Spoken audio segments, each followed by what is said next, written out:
ஆண்டவருடைய ஆவி என்மேல் உள்ளது, ஏனெனில் அவர் எனக்கு அருள் பொழிவு செய்துள்ளார். ஏழைகளுக்கு எடுத்து வாசி.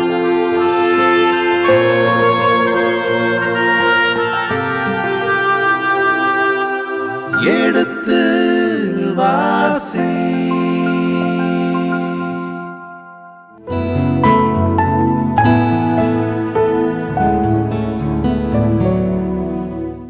இனிய இதயங்களே, சாமுவேல் 2ஆம் புத்தகத்தின் 5ஆம் அதிகாரத்திற்குண்டான விவிலிய விளக்கங்களுக்கு நாம் செவிமடுக்க இருக்கின்றோம். இந்த பகுதி ஒரு குருவானவருக்கு எப்படி ஆர்டினேஷனோ அதுபோல தாவீது அரசனானார் என்ற ஒரு நிகழ்வை இந்த அதிகாரம் சுட்டி காட்டுகின்றது.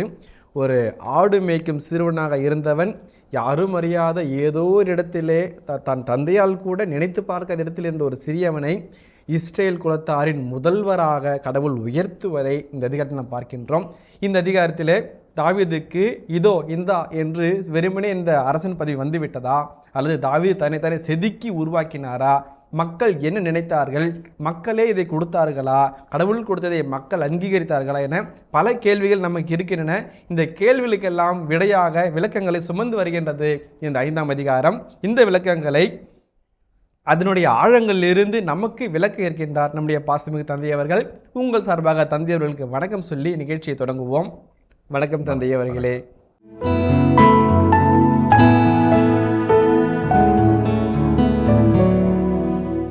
தந்தை அவர்களே, 5ஆம் அதிகாரம் தாவீது அரசனாதல் என்று இருக்கின்றது.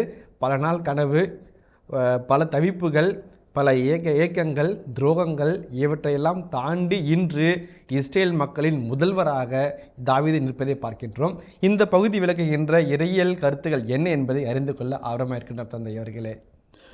இந்த 5ஆம் அதிகாரத்தில் 2 அழகான பகுதிகள் இருக்கிறது. முதலாவது தாவீது அரசராதல். நீங்கள் சொன்ன மாதிரி இறைவாக்கினால் முன்னுரைக்கப்பட்டு ஆவியானவரின் துணையோடு அபிஷேகம் செய்யப்பட்டு பல்வேறு இன்னல்களையும் தடைகளையும் தாண்டி சரித்திரம் படைக்க வந்த ஒரு ஆடுமைக்கும் சிறுவன் அரசக்கட்டில் அமர்கிற ஒரு உன்னதமான காட்சி. ஏழைகளுக்கும் வாழ்வுண்டு, அநாதைகளுக்கும் ஆதரவு உண்டு. ஆண்டவர் நினைத்தால் தூசி கூட ஒரு வல்லமையான கருவியை மாற்ற முடியும் என்பதற்கான சாட்சியாக தாவீது வருகிற ஒரு அழகான ஒரு காட்சியை பார்க்குறோம். இரண்டாவது, ஆண்டவரின் ஆற்றல் பெற்ற ஒவ்வொருவரும் வல்லமையின் சக்திகளாக மாறுகிறதை நம்ம பார்க்குறோம். உதாரணத்துக்கு சாதாரண மனிதராக இருக்கிறவர்கள் ஆண்டவரின் வல்லமை தாங்கிய பிறகு நீதி தலைவர்களாக, நாட்டை இனத்தை வழிநடத்துவர்களாக, வெற்றிக்கொள்களாக மாறுகிற நீதியுள்ள புத்தகத்தில் நம்ம பார்த்தோம். அதே போல் அரசக்கட்டிலில் திருப்பொழி பெற்ற தாவீது எப்படி சிம்ம சொப்பனமாக இருந்த பிலிஸ்தரை சுக்கு நூறாய் உடைத்து நொறுக்கி வெற்றியின் பாதத்திலே தடம்பதிக்கிற காட்சி 2ஆம் பகுதி விளக்குகிறது. ஆண்டவரின் ஆவி வெற்றியை தொடர்கிறது. இரண்டும் இணைந்து காட்டுகிற இணைச்சட்ட வரலாற்று ஆசிரியருடைய அந்த அழகான விவிலிய வர்ணனை, அவருடைய அமைப்பு, வார்த்தைகள், இதெல்லாம் ரொம்ப மனதை கொள்ளக்கூடிய ஒரு பகுதி. நீங்கள் சொன்ன மாதிரி ஒரு அழகான செய்தி, ஒரு நீண்ட நாள் கனவு நம்ம எல்லாருக்கும், தாவீதுக்கு இருந்திருக்காது. தாவீது ஆண்டவர் கொடுத்தலோடு நான் பெற்றுக்கொள்ள மாட்டேன் என்று நினைக்கிற ஒரு நல்ல உள்ளம், அந்த நல்ல உள்ளத்தை ஆண்டவர் எப்படி ஆஸ்வதிக்கிறார் என்பதை பற்றிய செய்தியை நம்ம தாங்கி வருகிறோம். இந்த ஒரு நல்ல மகிழ்ச்சியான மங்களகரமான ஒரு செய்திக்குள்ளாக நம்ம நுழைந்து சொல்லுவோம். முதல் 2 வசனங்களை வாசிப்போம். இஸ்ரேலின் அனைத்து குலங்களும் எபிரோனுக்கு வந்து தாவீதிடம் கூறியது, நாங்கள் எலும்பும் சதையுமானவர்கள். சவுல் எங்கள் மீது ஆட்சி செய்த கடந்த காலத்திலும் கூட நீரே இஸ்ரேலை நடத்தி சென்றவர். நீயே என் மக்கள் இஸ்ரேலின் ஆயனாக இருப்பாய், நீயே இஸ்ரேலுக்கு தலைமை தாங்குவாய் என்று உமக்கே ஆண்டவர் கூறினார். இஸ்ரேலின் அனைத்து குலங்களும் எபிரோனுக்கு வந்து தாவீதிடம் கூறியது. 2 அழகான காட்சி. Moment. The entire Israel move towards David. சவுல் இறந்தார், யோனத்தான் மரித்தார், அவருடைய மகன்கள் இறந்து போனார்கள், அவருடைய கடைசி கனவாய் இருந்த இஸ்போஷேத்தும் இறந்து போனார். அப்போ சவுல் என்கின்ற அந்த தலைமுறையினுடைய அடிச்சுவடு வேறறுக்கப்பட்டு விட்டது. இந்த இடத்தில் யாருமே இல்லாத நாள் எடுப்பார் கைப்பிள்ளையாக இருக்கிற இஸ்ராயேலை வழிநடத்த தாவீது ஆள வேண்டும் என்று மக்கள் கேட்கிறார்கள். இது மக்கள் விருப்பமே இன்றி தாவீதினுடைய ஏக்கம் அல்ல என்பதை ஆசி மிக தெளிவுபடுத்தி ஒட்டுமொத்த இஸ்ராயலும் எபிரோனை நோக்கி நடைபெறுகிறது. அந்த காட்சி பாருங்க, சாரசாரியா கிழக்கு மேற்கு வடக்கு எல்லாம் சேர்ந்து அந்த குட்டி கிராமமாக எப்ரோனை நோக்கி போகுது. ஏன்? அங்கே தாவீது இருக்கிறார். அந்த எப்ரோன் மறக்கப்பட்ட மாவட்டமாக, மறக்கப்பட்ட மாநிலமாக இருக்கலாம். ஆனால் அந்த ஒரு சின்ன சாகசம் இருந்த ஆண்டோர் ஆசைக்கப்பட்ட சிறுவன் இருந்ததனால் அந்த ஒட்டுமொத்த இஸ்ரேல் அங்கே வருகிறது. அழகான ஒரு காட்சி. இது ஒரு புதிய தலைவனை தேடுகிற ஒரு பயணம், ஒரு புதிய தலைமைத்துவத்தை தேடுகிற ஒரு பயணம், நம்பிக்கையில் நம்மை நடத்துவார் என்று நல்லெண்ணத்தோடு நடக்கிற ஒரு பயணம். அங்கே ஒட்டுமொத்த இஸ்ராயலும் ஒட்டுமொத்த இஸ்ராயலின் குலங்களும் அங்கே வருகிறது. அடுத்த வசனத்தை வாசிப்போம். அடுத்த 2ஆம் பகுதி வாசிப்போம். நாங்கள் எலும்பும் சதியுமானவர்கள். சவுல் எங்கள் மீது ஆட்சி செய்த கடந்த காலத்திலும் கூட நீரே இஸ்ரேலை நடத்தி சென்றவர். நீயே என் மக்கள் இஸ்ரேலின் ஆயனாக இருப்பாய், நீயே இஸ்ரேலுக்கு தலைமை தாங்குவாய் என்று உமக்கே ஆண்டவர் கூறினார். இப்போ 3 காட்சிகள். ஒன்று, ஒட்டுமொத்த இஸ்ராயலும் குலங்களும் எப்ரோனை நோக்கி வருகிறது. அவங்க சொல்கிற அழகான கருத்து, 12 கோத்திரங்களும் ஒரு எலும்பு ஒரு சதை. அழகான வார்த்தை. 12 கோத்திரங்களாக இருக்கலாம், நாடு முழுவதும் விரவி கிடக்கலாம், ஏழைகளாக இருக்கலாம், உயர்ந்தவர்களாக இருக்கலாம், தாழ்ந்தவர்களாக இருக்கலாம், பாகுபாடுள்ளவர்களாக இருக்கலாம், படித்தவர்களாக இருக்கலாம், படிக்கிறவர்களாக, நம்ம அனைவரும் இறைவனின் ஆவியால் அழைக்கப்படுகிற ஒரு எலும்பு ஒரு சதை. ஒரு அழகான வார்த்தை பாருங்கள். ஒரே உடலாக இருப்பார்கள், ஒரே உடல். புதிய ஏற்பாட்டில் ஆண்டவர் திருமணத்தை பற்றி பேசும்போது அவர்கள் இனி இருவரல்ல ஓருடல் என்று சொல்கிறது போல ஒட்டுமொத்த 12 கோத்திரங்களும் ஒரு எலும்பும் ஒரு சதையுமாக இருக்கிறோம். தாயா பிள்ளையா பேசி பழகி வாழ்ந்திருக்கிறோம். நாங்களோட வந்துக்கிறோம். சவுல் வாழ்ந்தார், ஆட்சி செலுத்தினார். ஆனால் அவருக்கு பின்னாடி யார் இருந்தா? ஒரு அப்னேரை போல நீங்கள் தான் இருந்தீங்க. படைகளை நடத்துனீங்க. அவர் சொன்னது எல்லாம் வெட்டிட்டு வேணா கட்டிட்டு வந்தீங்க. நினைத்ததுக்கு மேலே சாதிச்சு வச்சிங்க. நல்லாட்சி கொடுத்தீங்க. அவர் அரசர், நீங்கள் ஆள்பவர். அவர் அரசர், அவரை இயக்குகிற ஆளும் சக்தி நீங்களாக இருந்தீங்க. கடவுள் உங்கள் வழியாக எங்களை வழிநடத்தினார். இப்போ நீங்கள் எங்களை ஆளுங்க என்று சொல்லும்பொழுது சொல்லிவிட்டு ஒரு வார்த்தை சொல்கிறாங்க. நாங்கள் கேட்கறதுனால நீங்கள் அரசனாக வேண்டாங்க ஐயா. ஆண்டவர் சொன்னார், நீயே இஸ்ராயலின் அரசனாக இருப்பாய், நீயே இஸ்ராயலின் தலைவனாக இருப்பாய் என்று ஆண்டவர் உரைத்தார் அல்லவா. நாங்கள் வந்தது அந்த இறைவாக்கை நிறைவேற்றுவதற்காக. இப்போ அழகாக ஹியூமன் தாட்டு டிவைன் வில்லு கம்பைன் ஆகி ஒரு அழகான ஒரு திட்டம் செயல்படுத்த போகிறது. அழகான ஒரு வரலாற்று இணைச்சட்ட வரலாற்று விளாசருடைய அழகான ஒரு இறையியல் கோட்பாடு அழகாக பார்க்குறார். நீங்கள் அடிக்கடி சொல்லுவீங்க, இங்கே கடவுள் எங்கே வராரு, இங்கே கடவுள் செயல்படாங்க, இது எல்லாமே ஹியூமன் திங்கிங்காக இருக்குது. நிறைய பேர் கேட்குறாங்க, ஃபாதர் நீங்கள் கொஞ்சம் விவிலி வர்ணனை சொல்லும்போது எல்லாமே நம்ம வீட்டில் நடக்கிற மாதிரி இருக்குது அப்படின்னு சொல்லி. அதை நம்ம கரெக்டாக புரிஞ்சுக்கணும். கடவுள் போலீஸ்காரர் இல்லை, மறைஞ்சு நம்மளை பிடிச்சி ஃபைன் போடுறவர் கிடையாது, அல்லது குச்சி வச்சு டக்குன்னு தலையில் தட்டி சைலண்ட்டுன்னு சொல்கிற வாத்தியார் கிடையாது. அன்பான அப்பா, நம்முடைய சுதந்திரத்தை மதிக்கிறவர், நாம் போகின்ற போக்கில் நம்ம விட்டு பாடங்களை கற்றுக்கொள்ள வைக்கிறவர். ரொம்ப வரையறை மீறும்போது அப்படி தட்டி நேரா போடா என்று சொல்கிற பாசமுள்ள ஒரு தந்தை, பாசமுள்ள ஒரு தாய், நம்முடைய சுதந்திரத்தை மதிக்கிற, நம்முடைய மாண்பை நேசிக்கிற, நம்முடைய திறமைகளுக்கு நாம் எப்படி தீனிப்படுகிறோம் என்பதை பார்த்து வளர்த்து கொடுக்கிற ஒரு தந்தை. நாம் பிறகாக இருந்தால் நம்மை வினையை மாற்றுகிறவர் இறைவன். அப்படிப்பட்ட ஒரு இறைவனைத்தான் இஸ்ராயல் மக்கள் கண்டுகொள்கிறார்கள். நாங்கள் கேட்குறோங்க ஐயா, சவுல்ன்ற காலத்தில் கூட நம்முடைய திறமை, அறிவு, புத்திசாலித்தனம், ஞானம், விவேகம் நடத்துனீங்க ஐயா. அவர் ஆண்டார், அவர் ஆள வச்சது யார்? நீங்கள் ஐயா. அதனால் நீங்கள் அரசுன்னு சொல்ல வரலைங்கய்யா, கடவுளும் கூட. அழகாக ஒரு சிங்க்ரனைஸ் பண்ணுறாங்க. அடுத்து வாசிப்போம். இஸ்ரேலின் பெரியோர்கள் எல்லோரும் அரசரை காண எபிரோனுக்கு வந்தனர். அரசர் தாவீது எபிரோனில் ஆண்டவர் திருமுன் அவர்களோடு உடன்படிக்கை செய்து கொண்டார். இஸ்ரேலின் அரசராக அவர்கள் தாவீதை திருப்பொழிவு செய்தனர். ரொம்ப அழகான காட்சி. பேராசிரியர், என்னுடைய மானசீக அற்புதமான விவிலிய குரு என்று சொன்னால் புனித லெக்ரானை சொல்வார்கள். அந்த லெக்ரான் சொல்லும்போது சொல்வார், greatest happenings of the history of salvation are told in simplest categories என்று சொல்வார். மிகப்பெரிய மீட்பின் வரலாற்று நிகழ்வுலாம் எளிதான வார்த்தைகளில் சொல்லப்பட்டிருக்கும். பேர்காலம் வந்தது, தலைப்பேரான பிள்ளையை ஈண்டெடுத்து முன்னிட்டியில் கிடத்தினாள். வார்த்தை முடிஞ்சிச்சு. 4000 வருஷமாக காத்திருந்து 400 வருடங்களாக இறைவாக்கு உரைக்கப்பட்டு விண்மீன் தோன்றி வானவர்கள் வாழ்த்துப்பாடி ஆசிரியர் எருசலேமுக்கு எருசலேமிலிருந்து பெத்லகேமுக்கு எத்தனையோ நிகழ்வுகள், சீசருடைய அரசருடைய பிரகடனம், மக்கள் கணக்கெடுப்பு, நாடு முழுவதும் நகர்ந்து கொண்டிருக்கிற நேரத்தில் ஒரு சின்ன மாட்டுத் தொழுவத்தில் அந்த அம்மா தலைப்பிரசவத்தில் பள்ளியேற்றிருக்கிறது. ஒரு அழகு ஒத்த வார்த்தையில் சொல்லிட்டு போவார். அதான் ரொம்ப அழகு. மிகப்பெரிய சாதனைகள் எல்லாம் சாதாரண வாக்கியங்களில் விழுத்து சொல்லப்படும். 1 சாமுவேல் புத்தகத்தில் எத்தனை அதிகாரங்க? 31 அதிகாரங்கள். இப்போ எத்தனை அதிகாரத்தில் இருக்கிறோம்? 2 சாமுவேல் 5 அதிகாரம் இருக்கிறோம். 4 அதிகாரத்தை தூக்கி போடலாம். அங்கே 35 அதிகாரம். 35 அதிகாரங்களில் வரிசையாக வரியாய் வாக்கியமாய் சொல்லப்பட்டு இன்று அரசராக்கப்படுகிறார். ஒற்றை வார்த்தையில் வந்தாங்க, திருப்பி செய்தாங்க, அரசராக ஆக்கினார்கள். ஒற்றை வார்த்தை முடியாது. அங்கே ஆடம்பரம், பேண்டு வாசிக்குது, பீகில் ஊதுது, பைலட் கார் போகுது, வானத்தூர்கள் வராங்க, பிள்ளைங்க பூத்தளிக்கிறாங்க. சிம்பிளாக வந்தார்கள், திருப்பொழி செய்தார்கள், அரசனாக ஏற்றுக்கொண்டார்கள். ஒரே ஒற்றையில் அழகாக சொல்கிறார். அந்த எளிமையை நாம் புரிஞ்சுக்கணும். வரலாற்று எளிமைன்னு சொல்லுவாங்க, ஹிஸ்டாரிக்கல் சிம்பிளிசிட்டிம்பாங்க. காலத்துக்கு உட்படாத கடவுள் வரலாற்றுக்குள் வரும்போது தன்னை தாழ்த்தி கொண்டார் இல்லைங்களா? ஒற்றை வார்த்தையில் அந்த சூரியனை படைத்தவர், ஒற்றை வார்த்தையில் அந்த சந்திரனை படைத்தவர், ஒற்றை வார்த்தையில் பால்வெளியை படைத்தவர், ஒற்றை வார்த்தையில் நிலங்களையும் நீர்கள் நிலைகளையும் அதில் வாழ்கிற யாவற்றையும் படைத்தவர், ஒன்றுமில்லாத ஒரு குப்பை தொட்டிக்குள்ளாக, மாட்டு தீவன தொட்டிக்குள்ளாக தன்னை அடக்கி கொண்டார். ஹிஸ்டாரிக்கல் சிம்பிளிசிட்டி மிக மிக முக்கியம், மிக மிக முக்கியம். திருத்தந்தை வந்து உலகத்தினுடைய பிதாமகன்னு சொல்கிறாங்க, பீட்டருடைய வாரிசுன்னு சொல்கிறாங்க, இறைவனுடைய பிரதிநிதின்னு சொல்கிறாங்க. அந்த திருத்தந்தை ஒரு சாதாரண ஒரு வயசான அம்மாவை வெத்திக்கானில் இருக்கிற அப்பார்ட்மெண்ட்டில் போய் தொட்டு தடவி, அம்மா நல்லா இருக்கிறீங்களாம்மா, உங்களை உதவி செய்ய யாருமே இல்லையா, பசங்களாம் இல்லையா உங்களுக்கு என்று அன்போடு கேட்குறது என்ன தேவை? என்ன தேவை? ஏன்? கடவுள் அவருள் இருப்பதால் அவர் கடவுளை அவர் காட்டுகிறார். அந்த வயதான பாட்டிக்கு ஒரு அன்பும் ஆதரவும் தேவைப்பட்டது. அவர் திருத்தந்தை நிலையை நினைக்கவில்லை. ஒரு சாதாரண ஆயனாக போய் அந்த வீட்டுக்குள்ளே ஏறி வீட்டை மந்திரிச்சிட்டு அந்த அம்மாவுக்கு தடவி கொடுத்து சாப்பிட்டியான்னு கேட்டு போகிறார். சாகுருக்கு மறக்காதா? மறக்கவே மறக்காது. அந்த வார்த்தை அந்த பெண்ணை அந்த சகோதரி குணப்படுத்தும் இல்லைங்களா? அதுதான் ஹிஸ்டாரிக்கல் சிம்பிளிசிட்டிக்குள்ளே வரணும். நம்முடைய நீங்கள் எவ்வளோ லக்ஸுரி காரை வச்சுக்கோங்க, எவ்வளோ ஃபிக்ஸட் டெபாசிட் வச்சுக்கோங்க, எவ்வளோ பின்னாம்பெற சொத்தெல்லாம் வாங்கி போட்டுங்க, அந்த ஹிஸ்டாரிக்கல் சிம்பிளிசிட்டி இல்லை அப்படின்னம்னாக்க நம்ம வந்து அந்த கிறிஸ்துவ விசுவாசத்தை உறுதியாக அறிக்கையிட முடியாது. ஹிஸ்டாரிக்கல் சிம்பிளிசிட்டி, மனத்தாழ்மைன்னு இயேசு அழகாக சொல்வார். ஏனெனில் நான் மனத்தாழ்மை உடையவன், என் நுகம் எளிது, என் நுகம் இனிதுன்றார். நுகம்னா என்னங்க? மாட்டுக்கு கழுத்தில் வச்சு மாட்டை அடக்கி கண்ட்ரோல் பண்ணுறதுங்க, அது இனிதாக மாறுங்கிறார் இல்லைங்களா? அதுதான் ஹிஸ்டாரிக்கல் சிம்பிளிசிட்டி ரொம்ப ரொம்ப முக்கியம். பவுலுடைய சொல்வார், வறுமையிலும் வாழ தெரியும், வளமையிலும் வாழ தெரியும் சொல்கிறார் இல்லைங்களா? சாவு என்பது எனக்கு ஆதாயம்னு சொல்கிறார்.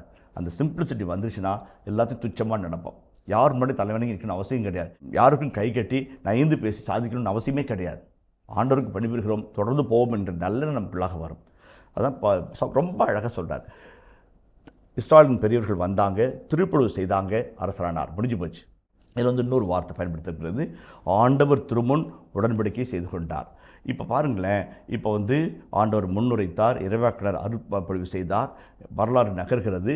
ஒரு காலகட்டத்தில் அவர் அரசாக வேண்டும் என்ற ஆசை எல்லாருக்கும்லாம் வருகிறது, வேண்டுகோள் விடுக்கப்படுகிறது, இறைவாக்கு நிறைவேறுகிறது. ஆனால் தாவீது வெரி குட் தேங்க்யூன்னு சொல்லாமல் ஆண்டவர் வந்து உடன்படிக்கை செய்கிறார். நான் அரசனாவது உங்களை காக்க, நீங்கள் என்னை மதிக்க. அந்த ஒரு காட்சி பாருங்கள். அந்த அரச திருப்பிடத்தை, அரச திருப்பொழிவை உடன்படிக்கையாக மாற்றுகிறார். யார் முன்னாடி? கடவுள் முன்னாடி.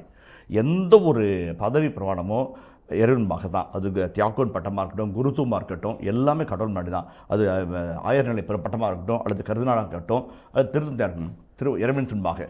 இந்த பதவியை, இந்த அதிகாரத்தை, இந்த சிம்மாசனம் பார்க்குறது இல்லைங்க. கடவுளுடைய கொடையாக, கடவுள் நம்ம கொண்ட அன்பின் உறவின் காரணமாக பார்த்தோம் அப்படின்னாக்க இது வந்து அதிகாரத்தினுடைய இருக்கையாக இருக்காது, அன்பின் பணிபுரிவின் இருக்கையாக மாறும் இல்லைங்களா? அவர் ஆண்டவர் திருமுன் உடன்படிக்கை, ஒட்டுமொத்த இஸ்ராயல் வந்துருச்சு, திருப்பொழிவு செய்கிறாங்க. நீங்கள் அவங்க வந்து இவர் ஊன்னு சொன்னாலே எதுவும் நடக்காது, ஊன்னு சொன்னாலும் எல்லாம் நடக்கும். ஆனாலும் பிடிச்சிட்டு போய் உடன்படிக்கை செய்கிறார். நான் உங்கள் தலைவனாக இருப்பேன், நீ எங்கள் மக்களாக இருப்பீர்கள். எனக்கு கடவுள் சொல்லிக்கிறார், நான் உன் தலைவனாக இருப்பேன், நீ என் நாயனாக இருப்பாய்.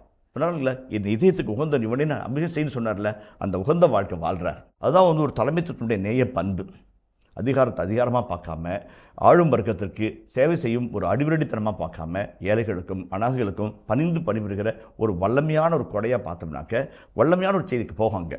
ரொம்ப அழகாக சொல்கிறாரு, இறைவன் துன்பாக உடன்படிக்கை சென்றாங்க. இப்படி அந்த எபிரேய வார்த்தை பெரித் உடன்படிக்கை என்னது?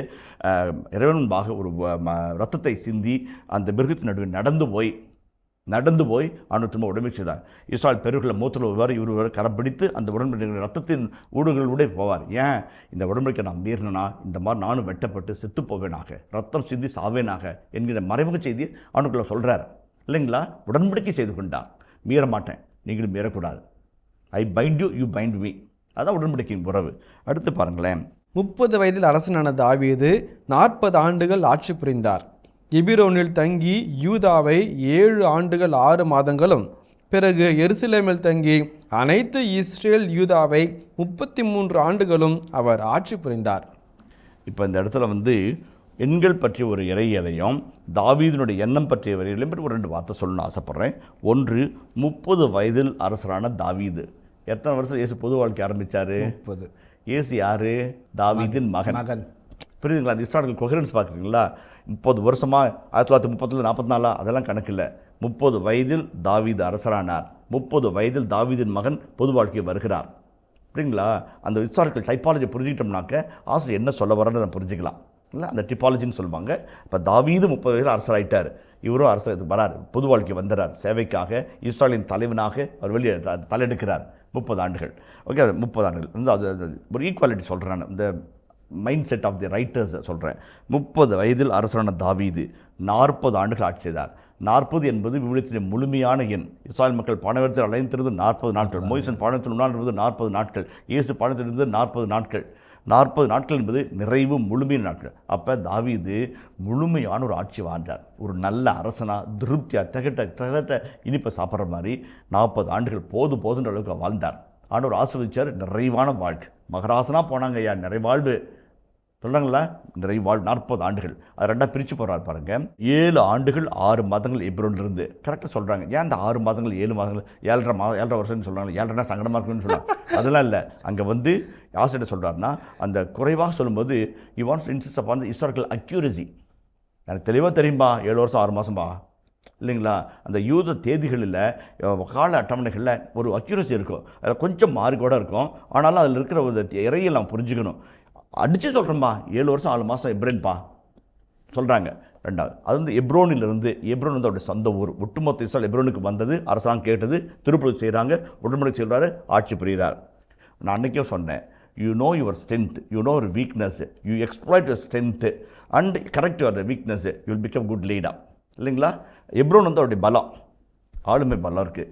நான் இந்த ஊரா பார்த்துக்கலாம் அப்படிம்பார் தாவீது. எப்ரோன் வந்து அவருடைய பலம், ஆளுமை, தானாக இருக்கக்கூடிய ஒரு வல்லமையான இடம் இது. அதே போல் தன்னை நேசிக்கிற மக்கள் கூட்டம் எப்ரோனில் இருக்கிறாங்க. ஒட்டுமொத்த இஸ்ராயல் எப்ரோன் நோக்கி வரும். அதனால் அங்கேருந்து செய்கிறார், அங்கேருந்து ஆட்சி செய்கிறார். 7 ஆண்டுகள் 6 மாதங்கள். ஒரு கட்டத்தில் வாழ்த்துகள் என்று வாசிக்கக்கூடாது, வாழ்த்துகள் என்று சொல்லி இசைக்கு மயங்கி இருந்து விடக்கூடாது. அடுத்த கட்டத்தில் இறந்து போக வேண்டும். எருசலேமிலிருந்து 33 ஆண்டுகள் ஆட்சி செய்கிறார். எருசலேம் என்பது என்ன, ஒரு நகரம் அல்ல, அது வந்து ஒரு தியாலஜிக்கல் மெட்டஃபர். வெல்லப்பட முடியாத சிம்ம சொப்பனமாக இருந்த ஜெபூசியர்களுடைய கோட்டை. சவுலால் முடியல, பிலிஸ்தர்களை அடக்க முடியல. பிலிஸ்தர்களை விட வல்லமையாக அந்த எபிசேட் இருக்கிறாங்க. எருசலேம் இங்கே இருக்குது, இங்கே வந்து யூதா இருக்குது, இந்த பக்கம் இஸ்ரேல் இருக்குது இல்லைங்களா. நடுமத்தில் இங்கே இருக்குது. சவுல் எங்கேருந்து ஆட்சி புரிஞ்சார், கிபோவிலேருந்து ஆட்சி புரிஞ்சார். தாவீது எங்கேருந்து ஆட்சி புரிஞ்சார், எப்ரோனில் ஆட்சி புரிஞ்சார். நீ தென்னாடுறா அப்படிம்பாங்க. தென்னாட்டிலிருந்து ஆட்சி புரியும் போது வடநாட்டில் நம்ம வெறுக்க நினைக்கும் அல்லது குறைவாக அன்பு செய்யணும் என்று நினைத்த தாவீது வடநாட்டு பக்கம் போய் கிபோவால் பெஞ்சமினில் கோட்டை அமைச்சு அங்கேருந்து ஆளலை. அது ஒரு வீக்காக இருக்கும். என்ன இருந்தாலும் ஒரு சவுளுடைய ஆதரவாலையும் தாவீதுடைய எதிர்ப்பலையும் இருந்து கொண்டே தான் இருக்க தான் செய்யும். அந்த அதிர்வுகள் இருக்க தான் செய்யும். அங்கே போகலை. யாருமே வெல்ல முடியாத நடுமத்தில் இருக்கிற எருசலேமை வென்று அதை தலைவனாக்கி அங்கே போய் உட்கார்றாரு. எவ்வளோ ஸ்ட்ராட்டஜிக்கல் மைண்டு பாருங்கள். இப்போ வடக்கும் இல்லை தெற்கும் இல்லை, நியூட்ரல். எல்லோரும் வாங்க. அது வலிமையான இடம், கோட்டையான இடம், ஜியாகிரபிக்கலி, பொலிட்டிக்கலி, ஸ்ட்ராட்டஜிக்கலி முக்கியமான இடம். அப்போ அந்த எருசலேமை வென்றதன் மூலமாக யாரும் வெல்ல இயலாத கோட்டை அவன் வென்றான் என்ற ஒரு வீரத்தை பெறப்படுகிறான். அரண் சூழ்ந்த நகரத்தை உருவாக்குறான், ஆண்டவரின் இல்லத்தை உருவாக்குறான். இன்றைக்கு வரைக்கும் எருசலேம் என்றால் அது இஸ்ராயல் மக்களுடைய கனவு தேசம் இல்லைங்களா. அதுதான் அந்த ஒரு இடத்த ஒரு புது பொலிவு கொடுத்து, புது அர்த்தத்தை கொடுத்து, அந்த இடத்தையே ஒரு அலங்கார இடமாக மாற்றுகிற வல்லமை ஒரு தலைவனுக்கு உண்டு. அதான் ரொம்ப ரொம்ப முக்கியம். ஒரு தலைவன் என்றால் எல்லாரும் பார்க்குற மாதிரி பார்க்கக்கூடாது. உங்களுடைய பார்வை, உங்களுடைய சிந்தனை, இதை தான் பார்க்குறீங்களே, உங்களை தாண்டி பார்க்கணும் தலைவன். எல்லோரும் உங்களை பார்த்தா ஒரு தலைவன் உங்களுக்கு பின்னாடி இருக்கிறத பார்க்கணும். உங்களுக்கு அடுத்த வருஷம் வச்சு நீங்கள் என்ன ஆகுங்கிறத பார்க்கணும். அதாவது தலைமைத்துவ பண்பு. எல்லாரும் கல்லை பார்த்தாங்க. அந்த மைக்கேலாஞ்சலோ மட்டும்தான் வீதியில் கிடந்த அந்த வெள்ளைக்கல்லுக்குள்ளே ஒரு தாவீது ஒளிந்திருக்கிறான்னு பார்த்தார். உலக புகழ்பெற்ற தாவீதுடைய சிலையை ஒட்டி ஸ்பீக் ஓ டேவிட் அடித்தார். அவரே சுற்றியில் அவ்வளோ அழகான உலக புகழ்பெற்ற தாவீது சிலையை வச்சார். எல்லாரும் ஒதுக்கி போட்ட கல்லுங்க. ஆனால் அதுக்குள்ளே இருக்க தாவீதை பார்த்தார். அந்த பார்வை உள்ள தன்மை தான் தலைமைத்துவ பண்பு. இதை தான் தாவீது பார்க்குறாரு. எருசலேமை ஆக்கினார். 33 ஆண்டுகள். அங்கே ஒரு 7, இங்கே ஒரு 33, 40, 101 ரூபா மொய் வைக்கிற மாதிரி 6 மாதம் எக்ஸ்ட்ரா. அழகாக ஆசை சொல்கிறார். ஒரு அழகான ஒரு நளினத்தை கொண்டு வந்து நிறுத்துறாரு. ஒரு முழுமையின் மன்னன். இவனை மாதிரி முழுமை யாருக்கும் வராது. இதுவரைக்கும் இருந்ததில்லை, இனி இருக்க போதும் இல்லை என்பதை அழகாக சொல்லி அங்கே நிறைவு செய்கிறார். இந்த தாவீது 40 ஆண்டுகள் ஆட்சி செஞ்சார். மனாசே இந்த மன்னன் 40 ஆண்டுகள் ஆட்சி செய்தான். பிற்பாடு காலத்தில் அரசர் பத்தில் வருவார். 40 ஆண்டுகள் நாரிப்பான வாழ்க்கை, மக்களின் வாழ்வாரத்துக்கு எடுத்த வாழ்க்கை, கடவுளுடைய உடன்படிக்கை மறந்த வாழ்க்கை, நாடு முழுவதும் தொழுகை மேடுகள், நாடு முழுவதும் சிலை வழிபாடு, நாடு முழுவதும் பழிவு கொடுக்கிறது, ஆண்டவரை மறந்த வாழ்வு. எவ்வளோ காலம் ஆட்சி செய்கிறது முக்கியம் கிடையாது, எப்படி ஆட்சி செய்வது முக்கியம்.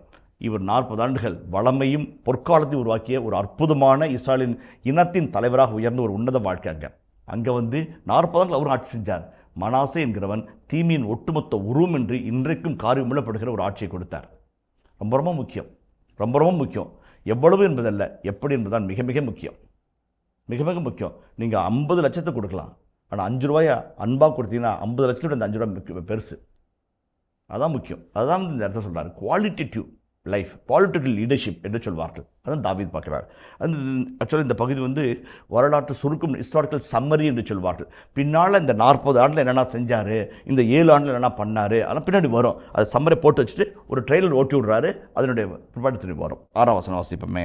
அரசரும் அவருடைய ஆள்களும் அம்மண்ணின் மைந்தர் எபூசியருக்கு எதிராக எருசலேம் சென்றபோது அவர்கள் தாவீதை நோக்கி, நீர் இங்கே வர முடியாது, பார்வையற்றவரும் முடவரும் கூட உம்மை அப்புறப்படுத்தி விடுவார்கள், அதாவது இங்கே தாவீது வர முடியாது என்றனர்.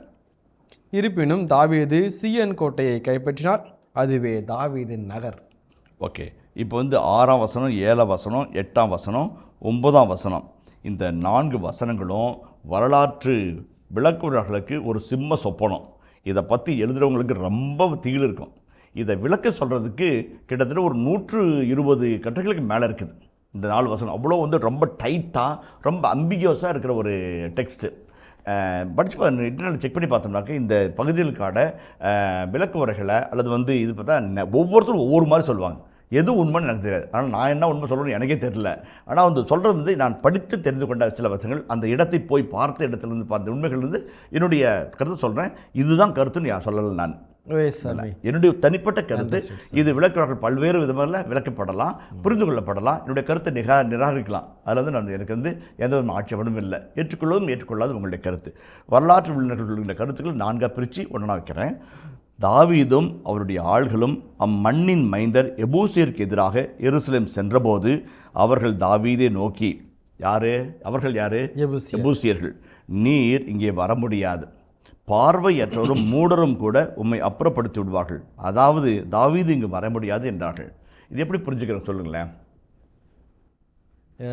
பார்வையற்ற குருடருங்க அல்லது வந்து நொண்டியும் கூட ஒன்று தோக்கடிச்சிடுவாங்க அப்படிங்கிறாங்க. என்ன சொல்கிறீங்க? இனிய இதயங்களே, எடுத்து வாசி பருவம் 2 சாமுவேலின் 2ஆம் புத்தகத்துடனான விவிலிய இறை வசனங்களுக்கு செவிமடுத்துக் கொண்டிருக்கின்றோம். இதன் தொடர்ச்சியை மீண்டும் அடுத்த பகுதியில் தொடர்வோம். அதுவரை இணைந்திருங்கள். இயேசுவுக்கே புகழ், இயேசுவுக்கே நன்றி, மரியே வாழ்க. இந்த இடத்துல வந்த நீங்கள் கஸ்தூமாயோட வர முடியாது. என் சாமிக்கு அவ்வளோ சக்தி, அவருடைய வல்லமை, மேஜிக்கல் ஸ்பெல்லு. நான் சொல்லுவோம், அந்த பாலாமை வச்சு சபின்றான், அவன் ஆசை கொடுத்து வரான். அதுவும் அந்த காலத்தில் ஒரு அண்மைத்தன்மை நாடுகள் ஒரு அவங்களுக்குலாம் ஒரு மரபு இருந்துச்சு. இவெல்லாம் பிச்சை எடுத்துக்கிறான், இந்த இடத்துல என்ன இருக்க போகுது அப்படின்னு பார்த்துருவாங்க. இன்சிக்னிஃபிகண்ட் பிளேஸை வந்து இன்சிக்னிஃபிகண்ட்டாக காமிக்கிறது. அப்போ வந்து அங்கே வந்து எவனும் பொருட்படுத்தவே மாட்டான். இங்கே ஒன்றும் இல்லாட்டாங்க அந்த போவான் பாருது.